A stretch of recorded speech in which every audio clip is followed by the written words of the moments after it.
নমস্কার, বুবুস ব্লগসে আবারও স্বাগত। আশা করি সকলে ভালো আছেন। তো এটা আমরা পোর্ট ব্লেয়ারে নেমে গেছি। তো এই দেখুন, বরাবর আমরা এয়ারপোর্টের রাস্তা ধরে আমরা হোটেলের দিকে এগিয়ে যাচ্ছি। আর রোদ দেখছেন, মাথায় প্রচণ্ড রোদ। তো আমরা যে হোটেলটা ছিলাম সেটা আমরা এয়ারপোর্ট থেকে বেশি দূর নয়। তো এটা বরাবর এয়ারপোর্ট। তো এটা ধরে ধরে আমরা যাচ্ছি। আর রাস্তাটা কত নিট অ্যান্ড ক্লিন দেখছেন। আর ভীষণ এরা ডিসিপ্লিন, জানেন তো, সব থেকে এটা ভালো লাগলো। তো এটা থেকে ঘুরেই আমরা হোটেলে এসে পৌঁছালাম। হোটেলটা হচ্ছে দ্য নর্থ দ্বীপ। এখানে আমাদের ট্রাভেলস যে এসেছিলাম তারা এখানেই করে দিয়েছিলো। একদম মেন রাস্তা, সেটার নাম হচ্ছে ডলিগঞ্জ। এই রাস্তাটার নাম হচ্ছে ডলিগঞ্জ। আরও মনে আছে কেমন, তো কলকাতার টলিগঞ্জ মনে থাকে, তখন ডলিগঞ্জ। তো হোটেল থেকে নেমে, মানে হোটেলে পৌঁছে আমরা সব গাড়ির থেকে লাগেজগুলোটা বার করে নিচ্ছে। দিয়ে সব কিছু যেটা নিয়ম করতে হয়, রুলস অ্যান্ড রেগুলেশন আমরা করে, যা করতে হয় সই সাবত করে আমাদেরকে ওরা বললেন যে আপনারা চলে যান, আপনাদের রুম নাম্বার দিয়ে দিয়েছে, আমরা সেখানে চলে যাচ্ছি। উপরে লিফট টেম করে যাচ্ছি। বেশ দেখতেও ভালো লাগছে, সকলের মুখে বেশ হাসি। কেন এতক্ষণ জার্নি করে আমরা নামলাম, যেন মনে হচ্ছে কী বড়োই না আমরা মানে অ্যাডভেঞ্চারাস কাজ করতে যাচ্ছি। তো প্রথমত হচ্ছে কি, তিনজন মহিলা মিলে তো এসছি, ওই জন্যে বেশি আরও আনন্দ লাগছে। আর এটা আমাদের রুম, আমরা তিনজন। রুমটা যদিও দুজনের রুম, কিন্তু ওরা এক্সট্রা বেড দিয়েছিল। আর এই দেখুন, সব পাশে হোটেল। আমি জানাটা করে দেখছি পাশে কি সব রুম, মানে হোটেল। এখানে রাস্তার ধারে যত দেখবেন সব হোটেল। বেশ দেখতে না অনেকটা গোয়ার মতন লাগছে। আমি যদিও কোনোদিন গোয়া যাইনি, ছবিতে দেখেছি। আর এটা ওয়াশরুম এখানে, এটা বাথরুমের জন্য। আর এখানে আমরা স্নান করার জন্যে জায়গা। বেশ সুন্দর জিনিসগুলো দেখতে। বাথরুমটি বেশ নিট অ্যান্ড ক্লিন। সব থেকে আমি আগে যে দেখি বাথরুম কেমন। বাথরুমটি বেশ পরিষ্কার পরিচ্ছন্ন। আর সবাই এসে মানে ফোন করছে। আর সব থেকে আন্দামানের একটি প্রবলেম হচ্ছে, আমরা নেট পাওয়া যায় না। তো এয়ারটেলের পাওয়া যাচ্ছে, কিন্তু জিওর একদম পাওয়া যায় না। তো সবাই যখন ফোন করছে, আমি তখন একটু রুমটা আপনাদেরকে ট্যুর দিচ্ছি, যে কি একটু রেস্টও নেওয়া হচ্ছে। আর কেউ ওই যে মিঠু ফোনে চার্জ দিচ্ছে। তো সেদিন আমাদের প্রোগ্রাম ছিল আমরা যাওয়া সেলুলার জেল। তো চান টান করে এসে ভীষণ ক্লান্ত লাগছে। চান টান করে এসে নিচে খেতে এলাম আমরা, যে ডাইনিং রুমে। তো দেখছি গরম স্টিম রাইস। আর এদের সব তরকারিগুলো প্রথমে আমি দেখছি সবই এক লাগছে। তো ওই জন্যে আমি প্রথমে আপনার খাইনি, মানে দেখছিলাম যে কী তরকারি একে বুঝতে পারিনি। যে সামনে যে নামগুলো লেখা হয়, তারপরে দেখলাম ওটা হচ্ছে কড়াই পনির। আপনারাও দেখুন, সব মনে হচ্ছে এক। এটা হচ্ছে মটর মাশরুম। আর আপনার এই হাতে দিচ্ছি এটা মটর মাশরুম। আর এইদিকে হচ্ছে আপনার মিক্সড ডাল। সবই যেন মনে হচ্ছে এক আমার কাছে। এর গরম ভাতটা দিয়েছে।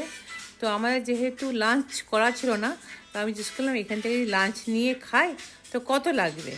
আর এটা হচ্ছে আপনার চালের পায়েস। তখন বললো আপনার 550।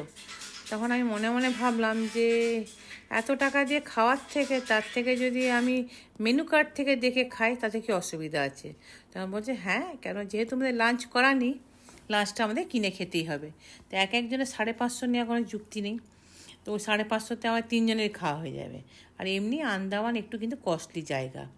আর সবথেকে কি, ওখানে রান্নাটা প্রচুর খাওয়া যাচ্ছে না, যেন মনে হচ্ছে সবেতে যেন প্রচুর মশলা। তো আমরা অর্ডার দিলাম, আমরা ভাত ডাল দিলাম। আর মাছ বললাম, মাছ মানে যে রুই মাছ পাওয়া যাবে না এসব কিছুই বুঝতে পারিনি। মানে কোনো সামুদ্রিক মাছই দেখতে পেলাম না, কাঁকড়া ফাংড়া কিচ্ছু না। বলে টুনা মাছ। টুনা মাছ আবার কি, সেটাও আমরা কোনোদিন জানিও না জিনিসটা কী। খাওয়া দাওয়া করে বিকেলবেলা আমরা বেরিয়ে পড়লাম আপনার সেলুলার জেলের দিকে। তো সেলুলার জেলটা আমাদের হোটেল থেকে অনেকটাই দূর, অনেকটাই যেতে হবে।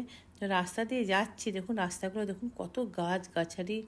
তারপরে আপনার কত রাস্তাগুলো দেখুন কত পরিষ্কার। সব থেকে এটা ভালো লাগছে দেখতে, রাস্তায় কত পরিষ্কার। এবং এরা যা মানে না, মানে কোনো নোংরা জিনিস কোথাও ফেলতে দেয় না, আপনাকে ডাস্টবিনেই ফেলতে হবে। এটাই সব থেকে ভালো লাগলো রাস্তাটা যেতে যেতে। আর চারদিকে তাকিয়ে তাকিয়ে দেখছি, দেখুন সব মানে এরা বেশিরভাগই ট্যুরিস্ট আছে, সবই ট্যুরিস্ট, অর্ধেক লোকই ট্যুরিস্ট। বিভিন্ন এদের অফিস কাচারি সব আছে। তো যাচ্ছি, যেতে যেতে দেখছি, মনে মনে ভাবছি আরে এটুকু ছোটো দ্বীপে কত সুন্দর জিনিস, মানে মন ভরে দেখছি। আর এখানে হচ্ছে কি বলুন তো, সব জিনিস আমাকে সকাল সকাল বেরোতে হবে, কারণ 5টার পর আর আপনাকে কোনো জিনিসে মানে কোথাও আপনাকে থাকতে দেবে না, বিচে না আপনাকে সেলুলার জেলে। এদের 5টা 15 হয়ে যাচ্ছে সানসেট। তো আমরা বললাম যে ঠিক আছে, কেন সেলুলার জেলটা তো পড়েইছি, কোনো দিন দেখিনি। তো তো ওটা দেখার একটা বিশাল আমার আগ্রহ ছিল বরাবর। মানে শুনেছি, পড়েছি, যারা গেছে আন্দামান তাদের কাছ থেকে শুনেছি যে সেলুলার জেলটা নাকি বিশাল দেখতে সুন্দর। তো ওই জন্যে বেরিয়ে পড়েছি। এই তো সেলুলার জেলে এসে পৌঁছেও গেলাম। এই দেখুন, এটা সেলুলার জেলে যখন ঢুকিনি, যেখানে নামিয়ে দিল পার্কিং থেকে সমুদ্রটা দেখা যাচ্ছে, বুঝতে পারছেন? তো আমরা দেখছি এখানে দাঁড়িয়ে দাঁড়িয়ে। আর এটা হচ্ছে আমরা মেডিকেল কলেজ। মানে এসব চুপচাপ, একটাও আমি মানে কাউকে বাইরে কিছু দেখতে পাচ্ছি না। হ্যাঁ, আর বেশি তো সব বাঙালি, তামিল, তেলেগু থাকে। তো যে স্কুল আমি, এদের স্কুলগুলো ইংলিশ মিডিয়াম আছে, তামিল, তেলেগু এসব স্কুল আছে। আর এটা হচ্ছে সেলুলার জেলের বাইরে। তো সবাই দাঁড়িয়ে দেখছি। এবারে সেলুলার জেলের ভিতরে যাব। তো এই ধরা হচ্ছে বীর সাভারকার পার্ক। মানে আপনার এয়ারপোর্টটার নাম হচ্ছে বীর সাভারকার এয়ারপোর্ট, আর পার্কটাও হচ্ছে। তো এখানে ভিডিওটা শেষ করছি, নেক্সট ভিডিওতে আবার দেখা হবে। সব কিছু বেরোচ্ছে।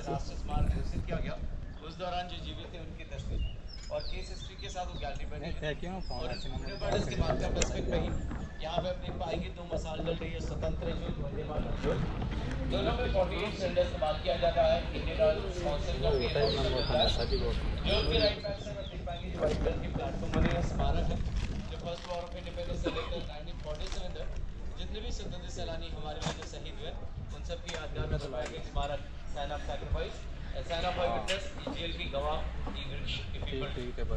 जेल के निर्माण के दौरान डेंस फॉरेस्ट हुआ करती फॉरेस्ट में सारे पेड़ कट चुके थे और उसमें से जो पेड़ जो छूट गई थी जो 1998 में साइक्लोनिक वेदर में अप्रूट हुआ पेड़ को रिप्लांट किया गया और यहाँ पे जो साउंडर लाइफ होता है उसके काल्पनिक कैरेक्टर है जो फैक्ट स्टोरी को प्रेजेंट करती है, जो ओमपुरी जी की वॉइस में थी 1969 में। अब ये न्यू वर्जन एनिमेशन कैरेक्टर के साथ आसिफ जाफरी जी की वॉइस में साउंड लाइक फीमेल के साथ। और ये जेल जो बनी है it's look like starship complex, एक साइकिल स्कोप के जैसे बना है। अब एक बार एक आप फेसिंग है दूसरी का बैक साइड फ्रंट बैक ऐसे 7 विंडोज डॉक 3 मंजिल वाली बिल्डिंग है। विंडोज डॉक बनाया गया, गार्ड्स को दूसरे डॉक में जाना है तो हर समय उनको उतरना पड़ता है। Get down to more the top. अब ये विंग बनने के बाद ये डिजाइन सेंट्रल टावर, जो सेंट्रल टावर जो है 6 कॉर्नर है, ये पूरे 7 ब्लॉक को इंटरकनेक्ट करता है। इजी एक्सेस होगी, गार्ड्स जो भी होंगे उन्हें उतरने की आवश्यकता नहीं है, कॉरिडोर के थ्रू ब्रिज पे आएंगे, सेंट्रल टावर आने के बाद कहीं भी एक्सप्लोर कर सके और मीनार के ऊपर एक गार्ड उनकी काम होती थी outside of the self jail को वॉच। जेल की कंस्ट्रक्शन वर्क उस दौरान 1993 में स्टार्ट किया गया। एस्टीमेट वाली वुडन हट, ये वाली ये वुडन हट फांसीगर है। ये इट वाज ओपन, पहले खुला हुआ था। इसकी ओरिजिनलिटी को मेंटेन रखने के लिए इसे कवर किया गया। इसके अंदर ओरिजिनल हम देख पाएंगे लकड़ी का बीम, प्लेटफॉर्म, लीवर ओरिजिनल है, रस्सी नया है। इस प्रिजन के अंदर फांसी घर बनाया गया, बट कितने स्वतंत्र सेनानियों को लाकर यहाँ पे फांसी दिया गया ऐसे कोई रिकॉर्ड नहीं है जैसे हम बता pile number of freedom fighters को यहाँ पे फांसी दिया गया। विटनेसेस की उद्देश्य ये था कि पूरे भारतवर्ष में जितने भी क्रांतिकारी हैं उन क्रांतिकारियों की ताकत को कमजोर करें। छोटे से बड़े केसेस मिलाते थे, conspiracy, railway track case, postal case, 6 years, 8 years, 10 years punishment period. And during the time यहाँ पे आने के बाद इफ दे किल समवन, किसी को हत्या कर गए, अगेन उन्हें सेंड बैक नहीं कर सकते और इमीडिएटली उन्हें फांसी नहीं दे सकते। यदि फांसी देना है तो न्यू सेक्शन, न्यू चार्जशीट 302 और 307 अटेम्प्ट मर्डर। इस ट्रायल के समय इस ब्लॉक के कोई सेंट्रल पार्ट में रहेंगे, they ready to die for country, means they ready to do anything again. Britishers की डर ये थी कि जिन्हें फांसी देना है